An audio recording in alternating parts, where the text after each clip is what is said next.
എൻ്റെ ചാനലിലെ വീഡിയോ കാണുന്നവർക്ക് ഒരു ബെനിഫിറ്റ് ഉണ്ട്. നിങ്ങൾ വീഡിയോയുടെ താഴെ കമൻറ്റ് ചെയ്ത് കഴിഞ്ഞാൽ ഞാൻ 100% റിപ്ലൈ തരുന്നതാണ്.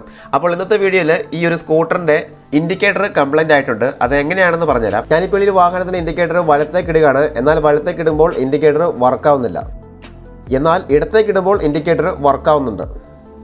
ഇങ്ങനൊരു കംപ്ലൈൻറ്റ് നിങ്ങളുടെ സ്കൂട്ടറിനുണ്ടെങ്കിൽ അത് 100% ഈ ഒരു ഇൻഡിക്കേറ്റർ സ്വിച്ചിൻ്റെ ആയിരിക്കും. അപ്പോൾ ഈ ഒരു ഇൻഡിക്കേറ്റർ സ്വിച്ച് മാറാനായിട്ട് ഈ ഒരു കവർ ഇതുപോലെ അഴിച്ചെടുക്കുക. കാരണം ഇതിൻ്റെ ചുറ്റും സ്ക്രൂസ് ഒന്നും കാണുന്നില്ല. അപ്പം ഇത് കംപ്ലീറ്റ് ആയിട്ട് ലോക്ക് ആയിരിക്കും. അതുകൊണ്ട് സ്ക്രൂ ഡ്രൈവർ വെച്ച് ഇതുപോലെ സൈഡിലേക്ക് ഇളക്കി കൊടുത്തു കഴിഞ്ഞാൽ ആ ഒരു കവർ നമുക്ക് അഴിച്ചെടുക്കാൻ സാധിക്കും.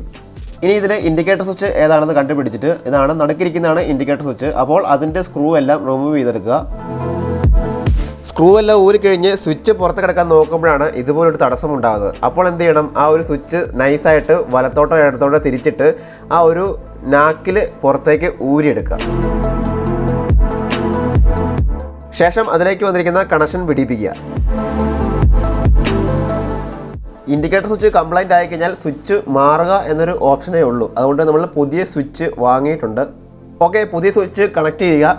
ശേഷം ആ കൺട്രോളിംഗ് നോബ് ആ ഹോളിനുള്ളിൽ കൂടി കടത്തുക. വലത്തോട്ടോ ഇടത്തോട്ടോ തിരിച്ച് നൈസായിട്ട് കയറ്റാവുന്നതാണ്. സ്ക്രൂ എല്ലാം ടൈറ്റ് ചെയ്ത് കൊടുക്കുക. ഇനി നമുക്ക് ആ ബോക്സ് തിരിച്ച് ഫിറ്റ് ചെയ്യാം. ഓക്കെ, നമുക്ക് ഇൻഡിക്കേറ്റർ ഒന്ന് ടെസ്റ്റ് ചെയ്ത് നോക്കാം. ഞാൻ ഇൻഡിക്കേറ്റർ വലത്തേക്ക് ഇട്ടിട്ടുണ്ട്. വലത്തെ സൈഡിലേക്ക് ഇടുമ്പോഴായിരുന്നല്ലോ കംപ്ലൈൻറ്റ്, അത് ഫിക്സ് ആയിട്ടുണ്ട്. എന്നാൽ പിന്നെ ഇടത്തേക്ക് കൂടി ഇട്ട് നോക്കാം അല്ലേ? ഓക്കെ, അതും വർക്കാവുന്നുണ്ട്.